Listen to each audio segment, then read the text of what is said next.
श्री स्वामी समर्थ. कसे आहात सर्वजण? अक्कलकोट महाराज श्री स्वामी समर्थ भक्तिभाव चॅनल यामध्ये आजच्या एका नवीन व्हिडिओमध्ये तुमचं अगदी मनापासून स्वागत करते. स्वामींच्या नामस्मरणाने आजच्या व्हिडिओला आपण सुरुवात करूया. श्री स्वामी समर्थ. थांबा, यंदा होळीच्या दिवशी एक मोठी खगोलीय घटना घडत आहे.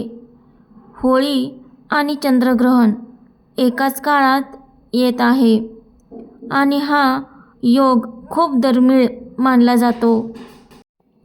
अनेक लोकांना प्रश्न आहे, होळी साजरी करायची की टाळायची? सूतक कधीपासून सुरू होईल? महिलांनी आणि वृद्धांनी नेमके कोणते नियम पाळावेत? गर्भवती महिलांनी काय काळजी घ्यावी? जर तुम्हीही या गोष्टीबद्दल संभ्रमात असाल तर हा व्हिडिओ शेवटपर्यंत नक्की पहा, कारण आज मी तुम्हाला परंपरा, शास्त्र आणि योग्य माहिती यावर आधारित संपूर्ण मार्गदर्शन देणार आहे. व्हिडिओ सुरू करण्याआधी आपल्या चॅनलवर नवीन असाल तर सबस्क्राईब करा आणि चला जाणून घेऊया यंदाची होळी कशी साजरी करायची. सर्वात प्रथम आपण पाहूया होळीची तारीख. होळीला रंगोत्सव भारतीय पंचांगानुसार 4 मार्च 2026 रोजी साजरा केला जाईल, कारण 3 मार्च 2026 रोजी होळीच्या दिवशीच चंद्रग्रहण लागल्यामुळे रंगोत्सव पुढे ढकलला आहे. चंद्रग्रहण 3 मार्च 2026 रोजी खंडग्रास चंद्रग्रहण लागणार आहे, जे आपल्या भारतात दिसेल. सूतक काल. ग्रहणाच्या 9 तास आधी सूतक काल सुरू होतो आणि ग्रहण संपेपर्यंत राहतो. या काळात अनेक धर्मीय नियम पाळले जातात. आता आपण पाहूया ग्रहण काळात कोणते नियम पाळावेत. सामान्य आणि वैदिक. सूतक का आणि काय असतो? वैदिक परंपरेनुसार ग्रहण काळात वातावरण अशुभ मानले जाते, म्हणून साधारणपणे खालील नियम पाळले जातात. देवतांची मूर्ती स्पर्श न करणे.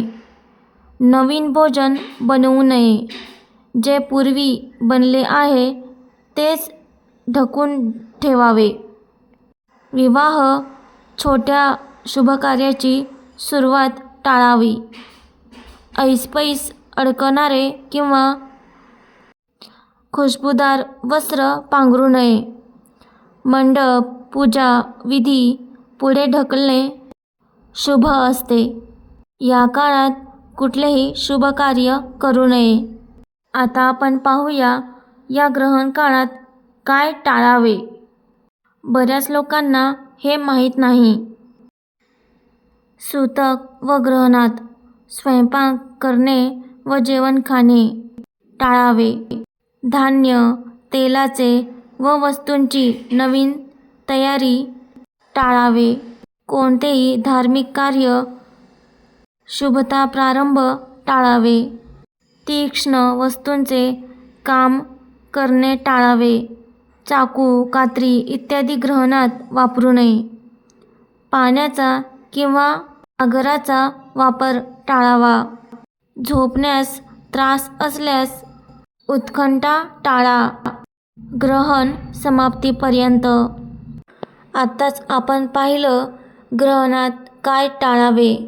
आता आपण पाहूया ग्रहणात काय पाळावे. नेमके ग्रहणात काय करावं? मंत्र जप, ओम नमः शिवाय किंवा गायत्री मंत्र. ध्यान साधना. पारंपरिक दान पुण्य. स्नान ग्रहणानंतर घर आणि पूजा ठरणे शुद्ध करणे.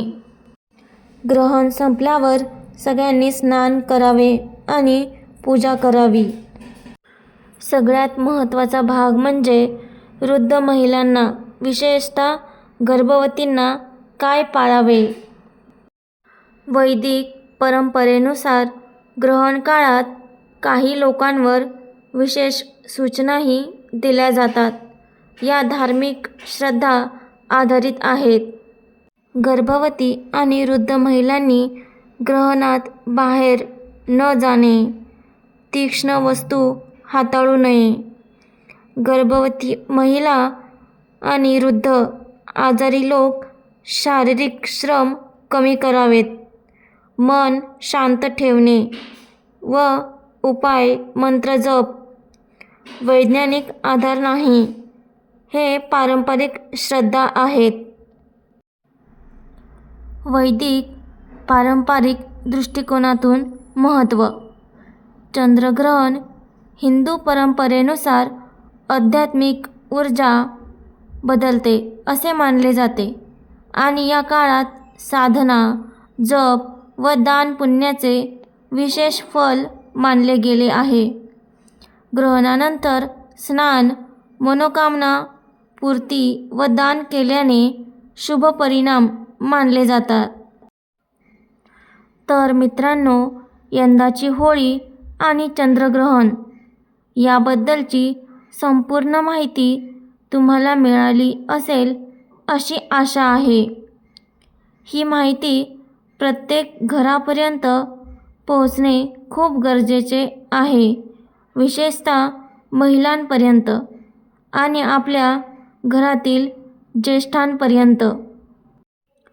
म्हणून हा व्हिडिओ लगेच आपल्या कुटुंबाच्या व्हॉट्सॲप ग्रुपमध्ये आणि मित्रमैत्रिणींना शेअर करा. व्हिडिओ आवडला असेल तर लाईक करा, चॅनलला सबस्क्राईब करा आणि घंटीचं बटन दाबा, कारण पुढेही अशाच धार्मिक आणि उपयोगी माहितीचे व्हिडिओ तुमच्यासाठी घेऊन येत राहणार आहे. पुढचा व्हिडिओ ग्रहणाची अचूक वेळ कोणती, गर्भवती महिलांनी ग्रहण काळात स्वामींचे कोणते मंत्र जप आणि कोणती सेवा करावी यावर असणार आहे. हे जाणून घ्यायचं असेल तर चॅनल सबस्क्राईब करायला विसरू नका. श्री स्वामी समर्थ. जय होळी, जय धर्म. भेटूया अशाच एका पुढच्या व्हिडिओमध्ये. स्वामी कृपा सदैव राहो. स्वामी तुमच्या सर्व इच्छा पूर्ण करोत.